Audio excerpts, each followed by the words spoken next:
Welcome back to the Mostly Legal Podcast, a show where we tell the stories of the people who make law firms operate.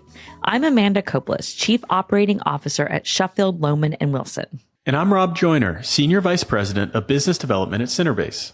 In this episode, we're thrilled to welcome John Byrne, President of the Legal Marketing Association and Chief Marketing Officer at the Chicago-based law firm of Gould and Ratner. We had a blast chatting with John, who brings a ton of wit, experience, and practical marketing advice to the conversation. John walked us through how law firm marketing has evolved, why your firm's best business development opportunities might already be sitting in your existing client base, and how even small firms can level up their marketing game without blowing the budget. We also dug into how younger attorneys are approaching business development differently, what CRM really means for law firms, and how relationship building is still the name of the game, just maybe with a few more texts than phone calls these days. Plus, stick around for his Pitch Your Passion segment at the end. It's one of our most thoughtful ones we've ever had. So whether you're a law firm leader or just someone trying to make marketing less of a mystery, you're going to get a lot from this episode. Let's dive in. We are joined today by John Byrne, who is the current president of LMA. And I know that's a lot of acronyms in this industry, but that stands for Legal Marketing Association. And I'll let you talk a little bit about what the difference maybe is between that and ALA and how our members, whatever. You're also the CMO of a mid-sized firm, and I will let you go from there with all those acronyms. Or alphabet soup, as we alphabet soup, yep. Right? You know, and I always ask if you like a little dressing with all that word salad, right? So here we go. Anyway, yes, it's marketing time. But before I even go into what marketing is and what LMA does, I will say I'm also a proud member of ALA. Okay, good. Oh, there you awesome. go. We'd love to have you because ALA members can be members of LMA also, and vice versa. And vice versa. So the Legal Marketing Association, we're celebrating our 40th year this year. Started in 1985, and it's ostensibly a group that is for in-house legal marketers and all of the businesses that serve them, whether those be consultants or software vendors or any type of company that's interested in selling to legal marketers and law firms in general. We average about 3,500 members a year. And we are international. We have a European region with about 150 members, but also mostly in the US and Canada. And so with, I think we're 8 regions, and we have city groups, local steering councils, committees underneath that. We have a whole broad organization, a ton of great volunteer members, just like ALA does. And we're sister organizations in a lot of ways and support each other.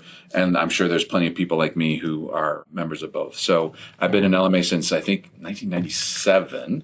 Been in my current firm, which I have to give it a plug, Gould and Ratner in Chicago with another wonderful office. firm. Wonderful firm. Thank you. Another office in Denver we opened up last year.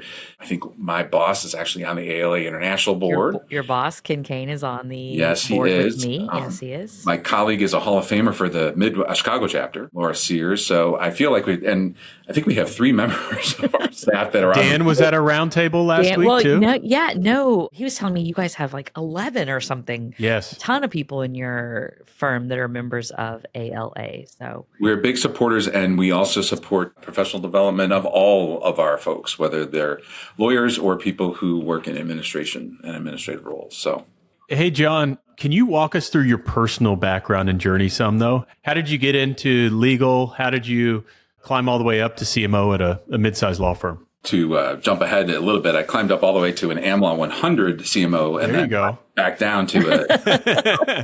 That's a good story, too. That's a good story, too, I'm sure. So the hopefully short is I started life as a journalist and graduated from college, worked as a copy editor, a long-lost position at most newspapers, at a real newspaper that printed called the St. Petersburg Times in Florida. Worked there for a little while and realized, you know what, I'd like to rejoin my wife who lived in Chicago and was in med school. I wanted to go to law school to be a media lawyer. Didn't realize that there were only about 4 of them and make any money. Ended up as a litigator in insurance defense, working for a firm called Hinshaw and Culbertson. I'm sure people have heard of that. Yes. Literally in the same office space as we currently occupy in Chicago. I was on 1 floor up and a couple windows over when I was a young lawyer. Didn't really like it, but I practiced why. But I liked the law and I liked working with lawyers because lawyers are really smart, most of them, thank God. And just as an area that they were, they love to communicate, which is something I like to do too. Ended up working at a law school here in Chicago, which is Loyola, where I went to law school actually, and then worked at Cat Mushin as a communications director. I worked at a little business of my own doing recruiting. Then I ended up joining a firm called Drinker, Biddle and Reith in Philadelphia. Great firm. Stayed there for 8 years. Was their CMO for many of them. Left and again, kind of did a little business of my own. Realized I hated my boss. And you hated yourself. What? I hated my boss, and ended up joining Gould and Ratner here in Chicago 2016. I have 3 kids. They are triplets.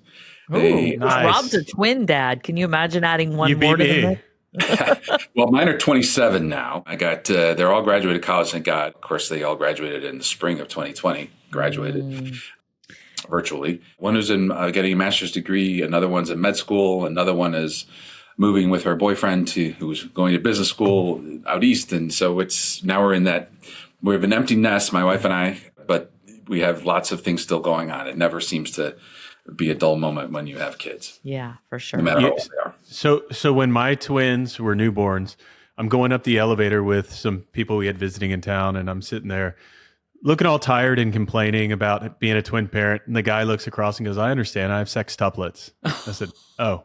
Lord. Okay. God bless him. I'll tell you what. And then I think he had 2 on top of that too. My one teenage girl gives me enough trouble for sextuplets. So one can be certain. I'm an only child, so one can be definitely enough. So. Well, that sounds awesome. You have a background that kind of just took you all over the place, but it seems like all of the experiences kind of culminated in being exactly where you are now. And I love that. So marketing in general it can be somewhat of a foreign concept for firms, right? Because so many law firms want to you build on relationships. And so marketing is just this foreign concept. So talk to us a little bit about some of the very basics of law firm marketing and if a firm really just needs to implement something at the baseline, like what is that low hanging fruit? Kind of depends on the size of the firm, actually, which is always a good small. Let's do small to mid-size because that's where we find the most value in our podcast. I think one of the easiest places to start is to find out and analyze what is it that you do as a firm, because the marketing can depend, and the kind of marketing that you do can depend on the kind of law and the clients that you have, right? And that's always a good place to start is kind of doing some self-examination first. What do you do? Who you do it for? How much money do they pay you? So, because what you're trying to do is see what your market, is to be able to sell to them, because marketing and sales actually, or business development, go hand in hand, right? Marketing creates opportunities to sell. Mm-hmm. So when people say marketing in general, like the Legal Marketing Association, we do mean a broad and encompassing type of situation where we support all parts of the sales process that start with marketing and end up hopefully with closing the deal. And what a lot of people get a little scared with, and this is another reason to start kind of looking within, is to how much of your income as a firm is derived from your current clients versus new clients. And I think a lot of firms are going to find out that upwards of 3/4, maybe even more, of their income and their revenue comes from current clients. Now, maybe new business from current clients, by the way. But that actually should then tell you what you should be thinking about in terms of the marketing that you do. Now, there are other firms that may have to do, especially a lot of B2C firms, sometimes called plaintiffs firms, there's actually B2C practices within larger firms. That may be more of what I call the churn practice. I don't mean anything bad by it. It just means you got to keep feeding. It's a billboard practice. You got to keep, It's different than what we do, right? And that, again, goes back to what is it that you do, who do you do it for, and what's the pricing. So marketing specifically now, drawing just to that, is trying to create demand, or at least recognizing where the demand is and pursuing it, telling them, hey, come talk to us, don't talk to these other guys kind of thing, right? And that can be through anything from advertising, websites, thought leadership, social media things. There's a lot of things you can do with social media. Google advertising or keyword searching or keyword purchasing and for searches and SEO and all this stuff. We actually have this thing in LMA called the body of knowledge. Started out 3 editions ago as maybe this thick. Now it's this thick because there's just so much that you can do, which actually then again goes back to is what are you trying to do? Who you do it for? How much does it pay? Where do you want to go? So small firms, oftentimes they just need help because what happens is that if you're a bunch of lawyers and you have some assistants and you have some paralegals and you have a file clerk and you have a receptionist and all, you don't necessarily have someone who's focused on making sure that you're out there and the stuff that you're doing is organized in such a fashion so it doesn't look like these random acts of marketing, and the money you spend on whether it's sports tickets or golf games or lunches and dinners actually can be done with a sort of focus and a plan, as opposed to what oftentimes we call random acts of marketing. And then you can focus in on who you're doing it for. I love this. Keep going. Rob is nerded out over here. Well, and who you're doing it for makes a difference too, because that then also can dictate what it is you actually want to be doing. So for example, current clients, you already want to keep the relationship going and you want to recognize where there may be some new opportunities. So the types of things that you do with a current client may be totally different than you're doing with pursuing a new client. And the ways that you pursue a new client can be totally different depending on who the client is, right? If it's a small business versus it's a bank that has an RFP process that you go and you get qualified and maybe don't get immediate business, but you're now on the list, right? So as you can tell, my sort of gesticulation and here's what I heard, John. Here's what I heard, John. So for all those people that their head's spinning right now, the non-marketers that their head's spinning, you said, define what your products are, define what value your products offer a consumer, right, or a client. And then you said really identify, the third thing was really identify what your ideal customer profile is, right? And then once you do that, then determine what are those channels you're going to use to go market. Yep. Sounds, you're spoken like a true salesperson. I mean, marketer. Sales is a bad word, right? Well, in law firms. It's more and less and less, honestly, too. The one thing, too, is that I like to say, and as people who have been doing it for a long time, I think would agree with me, is that marketing itself is not hard. It's just hard work, right? It comes down to execution. And you can go to class, you can join the LMA, you can take advantage of all these resources to tell you how and what to do, or what to do and how, I should say.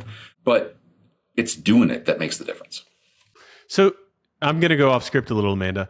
Of course, I say this like almost every time. So somebody's now defined these things, right? And they're like, they're building a marketing team. Where do they start? Do they bring somebody in-house? Do they work with an agency? Does it depend?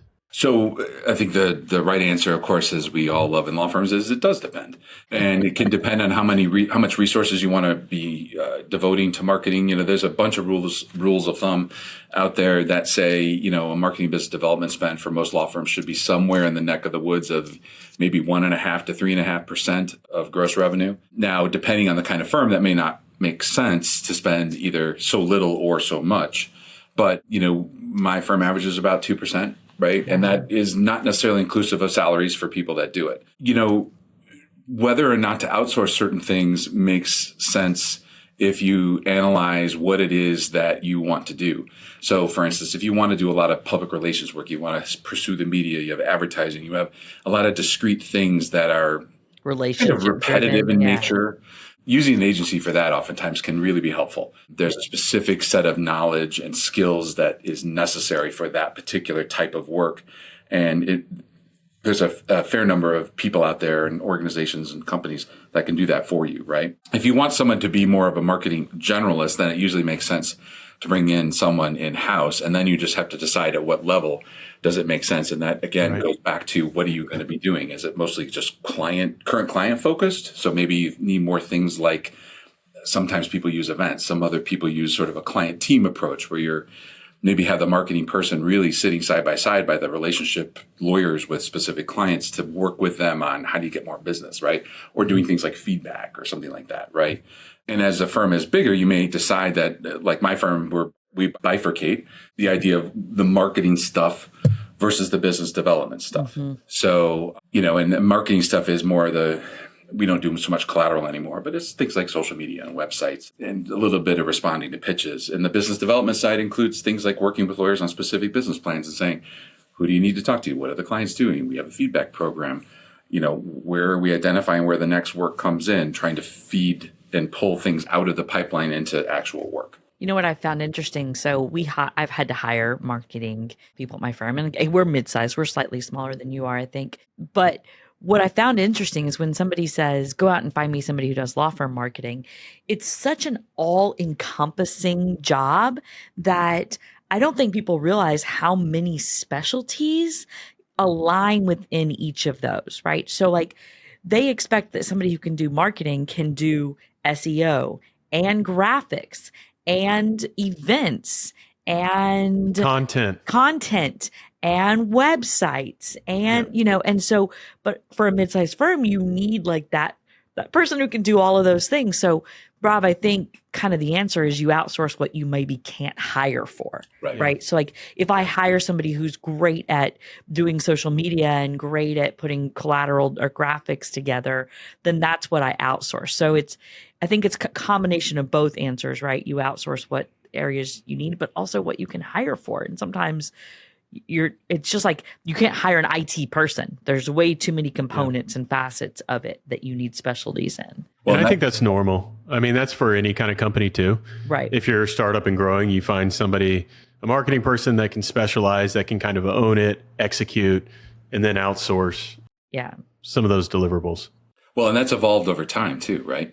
It used to be way back in the day that the marketer at most smaller law firms were, it was the chairperson's secretary. Kind of did it off the side of their desk, or you had, the partner that liked to do marketing, who he just did jazz hands, right? I mean, I've seen that so much. Like, well, we got Bill over here. He does a great job. He's got a big book of business. He knows how to do all this marketing stuff. He's so great at golf. You would just be shocked. Right? He shoots. Oh man, he can drive marketing 200 yards. Right? I mean, so and he likes to take people out to the ball games.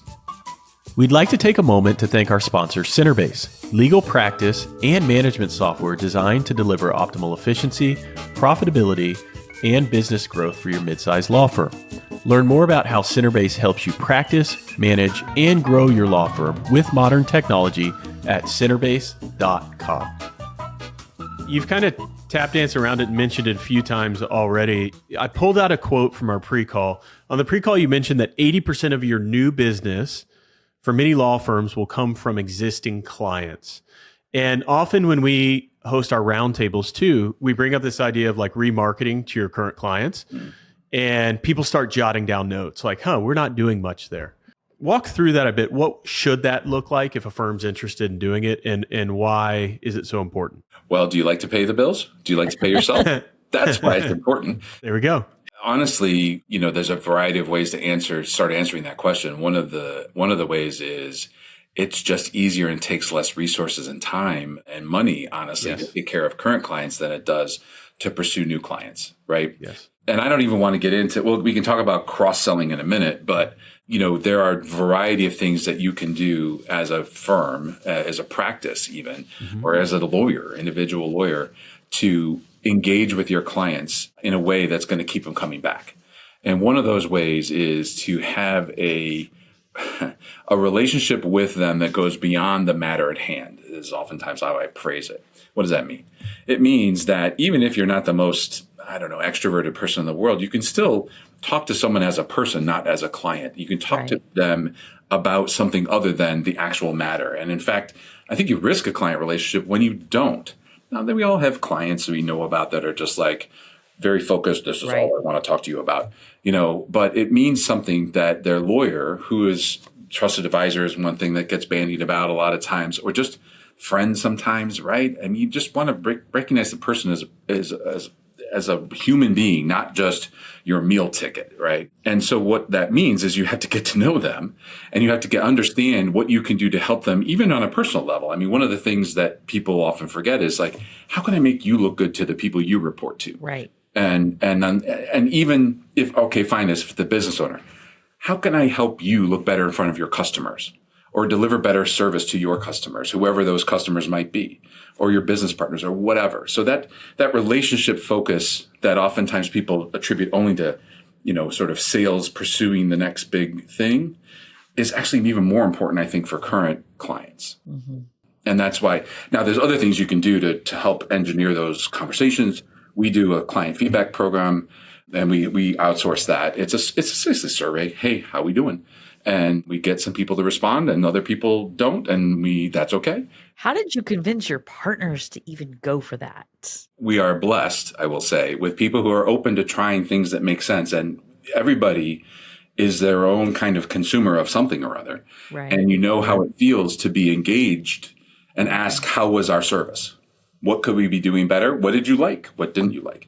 And so going back to clients are humans, they want to be asked their opinion on things sometimes, or sometimes maybe they're a little too nice or a little too hesitant to tell you, hey, this isn't working so well. Can we talk more about it? Right. And oftentimes feedback programs help sort of deliver that message. Other times it's just nice to get hey, great job. Yeah. Yeah. So if you're doing a great job, don't be afraid of asking for feedback, right? Right. And don't be afraid of the feedback, because inevitably, if it's a client that you want to keep working for, you're going to need to talk to them about how stuff is getting done anyway, and you risk the client relationship if you don't. Okay. Oh my gosh. So much knowledge. All right. Let's shift gears a little bit. I feel like I need to stand up like John. I know. Just to be a part of the podcast. Take a breathe. Yes. Yes. Want me to sit down? So we're going to No, it's great. I'm enjoying diving into the alphabet soup again. CRM stands for crazy, ridiculous, no. Monstrosity. That's what ours is. Yeah. Welcome to CRM. So I have, because of my age and experience, experienced a lot of different kinds of CRMs in the legal profession. And I will say that, for certain smaller and mid-sized firms, CRM isn't necessarily the answer. I think what's actually even better for some folks, and depending again on how their firms are, there are programs now, and they have existed for a while, by the way, that can sit on your email server and see all the email coming back and forth, and see who it's coming from, and see who's answering it, right? And even see the subject line. Actually, can see the whole stuff, but spoiler alert, partners, we're watching it. But honestly, I don't care what the actual content of any email is. But what's interesting about that from a marketer's perspective is that a lot of emails have what is, pure gold, and that's contact information, right? And it's sitting in your email signatures, or just even sometimes in the email set. That's called an ERM. And there are a bunch of vendors out there that can deliver an ERM, either a full-fledged ERM type of software or a sort of ERM light. And oftentimes the ERM lights can be used as a CRM. Another thing that people don't also realize is that things like MailChimp or Constant Contact or HubSpot, those programs obviously have a lot of data sitting in them to honestly just the names and email addresses of people you want to send stuff out to. Well, those are essentially what CRMs are in a lot of ways at a base. Mm-hmm. There's so much stuff about CRMs, we're not going to talk about it. But just for purposes of the smaller and mid-sized firms, you kind of just need to be able to find out, if you want to talk to people, you want to engage them, need to know who they are and how to contact them, and then track who's responding to what. And those email programs or the ERM programs can do all of that and can even start to assess the level and closeness of relationships based upon the amount of interaction or the number of emails exchanged or opened, right? I mean, we live in a world now that a lot of this stuff, I know it sounds very big brother, but honestly, this isn't the stuff to worry about. Well, no. So my mind's a little blown here. So what you're telling me is if I'm a firm and I don't have a customer list, because there are many different attorneys who work in different practice areas, or let's just say there's 20 attorneys working 5 different practice areas, but they maintain their own, what? Keep their Outlook contacts. Or no contacts. They just send it to their, whichever frequent one Outlook stores. So you're telling me that there's a program that's relatively affordable that will, you're nodding, but we could talk. Okay. It is within reach of a purchase price of a small to mid-sized firm that you can then go and buy, and basically it will create it based solely on email content. So there's not an individual sitting there going, add John Byrne, at Gould and Ratner, add Rob Joyner, at whatever he does for a living. Amanda, if you reframe it and think about it this way, a lot of these programs are going to cost you maybe a couple $100 a month. I mean, so what's that? Maybe a little higher, but maybe a little bit more. I think HubSpot, when we started using it, maybe $500 or $600 a month, right? But he's talking about the ERMs, the ones that are crawling. Right.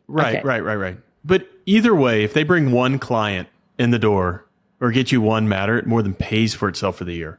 I mean, I think you need to reframe the way you're thinking about it as a firm. No, and a lot of those vendors and providers are going to base it upon size of firm too. Honestly, now there may be a baseline of 10 or 12 grand a year kind of thing, or again, depending on what it is. I know HubSpot has definitely got more expensive though. You might be I have a legacy deal. I don't use it anymore. Yeah. Oh, okay. I have a legacy deal with my ERM provider because I do know that they do probably charge a little bit more for now firms that are my size. But one of the things that I did when I first got here was I said, hey, do you have a CRM? They're like, well, kind of. And I went and it was more like a Rolodex. It was really, and it was way outdated, unfortunately, because that's the other constant problem is updating your data. Right. Yes. And so I said, hey, and I went out to a couple of consultants who are terrific. I said, what can I do? And they said, basically, there are these things called ERMs, and you can use them to sync contacts into your CRM, or you can use the knowledge. You could even download it to an Excel file if you really want to, right? And use it and manage it, and it's up to date. And yes, it's using Outlook, but what else are you supposed to use? Right. I will say there is one flaw. I have a prop for this thing.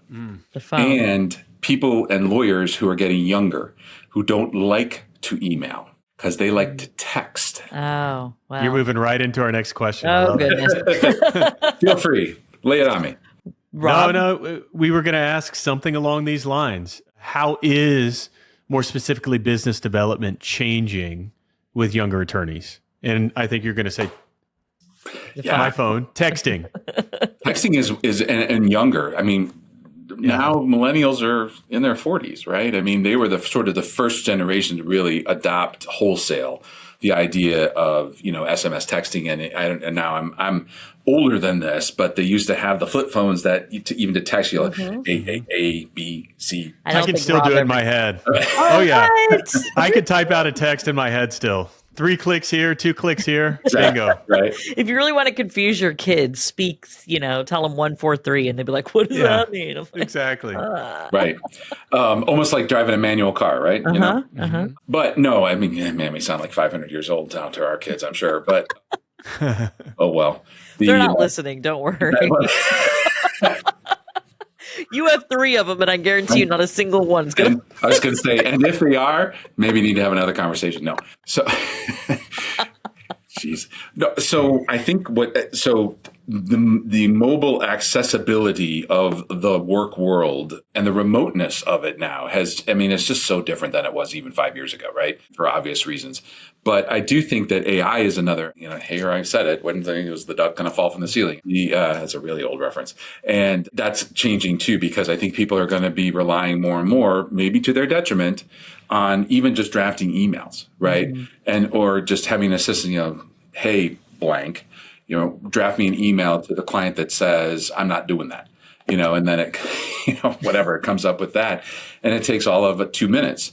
Well, here's the other thing. Then just looking down the road as clients get wise to that too. So now what does that mean for the future? But maybe that's another edition of this podcast. Robot to robot. Well, yeah. I mean, the idea of automation and how it impacts the legal industry, I think is going to be something that we're going to be grappling with for a long time. I don't think it's going to happen tomorrow. I don't think it's going to happen 5 years from now even. Because how many of you remember the idea of multidisciplinary practices, MDPs? Yep. Anyone? Yep. Where are they now? Oh, wait, Arizona finally just allowed a consulting firm to open a law practice. Wow. KPMG just opened it. Going to be one of the largest law firms in the country, right. I bet. And guess what kind of work that they do that most top law firms couldn't care less about, right? Transactional, yeah. Right. Or just commoditized work. And so a lot of firms that don't necessarily even want to do that commoditized work, and they're not set up for it. But so it's not the end of civilization as we know it, right? Unless you talk to certain consultants which want you to pay them $10,000, and they'll tell you that, and then they'll say, thanks for paying me, and leave. Hopefully not alienating too many people. But only it's okay. We only have 5 subscribers. That's fine. Whatever. Yeah. I was going to say, only our sponsors. Yeah. No. Hey, welcome to LMA. We know how to alienate our sponsors with the best of them. Amanda, I might ditch ALA for LMA. These people seem like more fun. Come on. Okay, listen. I got nothing. I can't. I'm having you listen until I come moving on. But the future is going to be interesting because the younger lawyers are definitely going to be at the forefront of that. So we're talking about how business development for these younger attorneys, right? You Yeah. have 3 20-year-olds, 27-year-olds. So how is some of these communication methods changing? And really specifically with regards to business development? Well, so you have to unpack the business development aspect a little bit too, right? Because especially at 27, 20, I mean, no disrespect, but I once was a 27-year-old lawyer. I didn't know what the hell I was doing, right? But there are a couple things that you can do as a young 27-year-old lawyer, and that's start to build relationships or nurture relationships or start to identify interests in particular industries or types of practice or geographic regions or whatever that then you can start to pursue. And you can actually use technology in a way that's so much easier to identify groups you can join.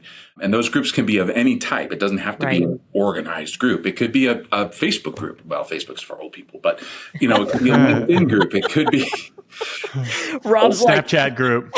Oh, exactly, God. right? Oh. It can be in a format and a place and a way that actually resonates and that you're used to and comfortable with. So that's something that's one aspect of it.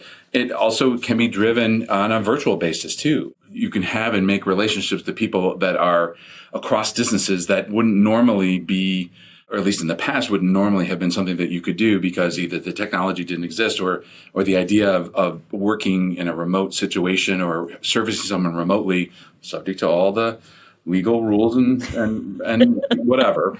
La, la, la, la, la, Not exactly. I'm not People are going to have to watch this on YouTube. They're not going to be able to just listen. So many hands. So many hands. Sorry, I talk with my hands, right? It's great. It's great. Keep going. But no, I mean, it's going to be a situation where from a business development standpoint, and there are new ways of engaging and developing relationships with people that there are generational differences. I mean, what's interesting too, over time, things that, were way in the past, like golf games and taking people to ball games and stuff like that, isn't as important anymore, but it may be taking them to a concert maybe. And that's not like it's brand new, or these other types of activities that are a little different than maybe what you would get from a 40 or 50-year-old lawyer who's looking to entertain a client, recognizing that sometimes they don't want to be entertained because they have their own friends. Thanks very much. But they don't mind developing a business relationship with you and talk about whatever, right? It's more the same. It's just sort of different flavors, right? As things evolve. Awesome. Okay, so we're going to end with a fun one. Give us your favorite attorney marketing blunder story. Oh, Lord. Marketing blunder story. Well, it didn't happen. This is maybe apocryphal and didn't happen to me or my firm. Honest. A lot of smaller firms, mid-sized firms, don't necessarily get RFPs, but you do maybe get 1 or 2 a year or something like that. RFP, request for proposal. Yes. I want to start doing all these alphabet more soup. alphabet soup. Yes, exactly. Yeah. Delicious. There was a firm, and this is also a sales pitch for communication and open and honest communication between practices and or lawyers, and understanding that they're the firm's contacts and clients, not yours. But anyway, I digress. Responded unknowing to 2 different lawyers, working with 2 different people in the marketing department, responded to the same RFP. Oh, no. Showed up in the lobby to have the meeting with the client and said, "Hey, what are you doing here?" Yeah. What I want to know is, were the bill rates at least the same? Well, right. Exactly. No, I mean, I don't think it's an apocryphal story. Thankfully, it is a long time ago story. The gaffes now are more like, oh, we shouldn't have said that at a time, not to bring us down totally, but especially with social media and news that travels really fast, you got to watch your posts on social media in terms of timing. Right. A lot of people like to use an automated posting service. Mm-hmm. They can put in, hey, we can post for the next 10 days and here's 17 posts and you just schedule them out. Boop, press one button, done. Yeah, you got to be careful because if something terrible or tragic happened, right. You don't want to be like, we are so excited to celebrate XYZ. Right. That's smart. Right. Yeah, it's good advice. Good advice. So that's a constant, honestly. So.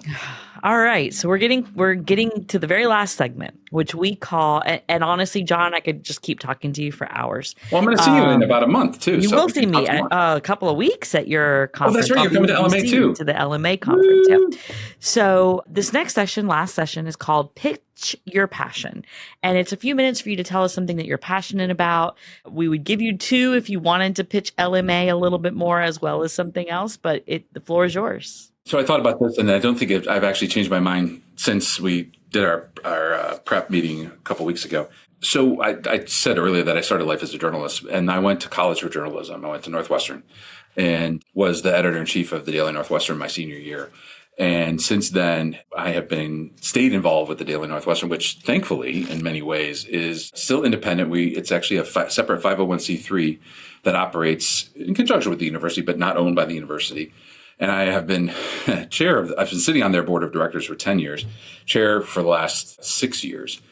And my passion is student journalism at the college level. Mm-hmm. It is something that over time has really taken some hits, as has the media in general. And to see, I guess I can call them kids. They're really not kids. They're very, very, very capable and smart young adults who go into journalism with a passion to mm-hmm. want to make a difference. And since we're technically a 501c3, we do fundraising. So one of my main jobs, because advertising doesn't support any type of media organization anymore, right? Even online only, which now our college newspaper we print once a week. We used to print 5 days a week. It is something that we develop sort of a laboratory for students to come in and learn how to cover stories, learn how to ask good questions, learn how to actually just ask questions in general. And it's something that I think a lot of people who don't even decide to go into journalism can be valuable, because you need to be able to ask the hard questions sometimes, or just even speak up and say, can I ask you a question? I wish I saw that more of that in our lawyers, and it goes along with this idea of building and training people to be curious. Mm-hmm. And I'll close with my other passion is trying to get people to be curious, especially with lawyers, because lawyers suffer, at least from a business development and marketing standpoint, from a distinct lack of curiosity. And to the extent that we can help them become more curious about the world around them and the people that they work for, the more business they're going to get. So I love that. John, I went to school to be a journalism major. I didn't know that. And then I ended up in it with I was going to do mass communications. Oh, cool. And that was my degree, and that's what I got my degree in. And I was on yearbook and all that sort of things. And so the message is, though, that if you go to journalism school, you may end up running a law firm someday, and then your very intro to it is a podcast that 10 people listen to. So give yourself some credit. I'll make sure that my wife and kids, that adds 4. That's great. We've just added 24%, 20% listeners. Thanks, John, for joining us today. It's been a lot of fun. This is a pleasure. Hopefully you made it enjoyable. Thanks for listening to this episode of the Mostly Legal podcast. If you like what you heard, make sure you like and subscribe so you don't miss a single episode. Stay tuned as we uncover more behind-the-scenes stories of law firms with the best minds in the business. And Rob. Thanks.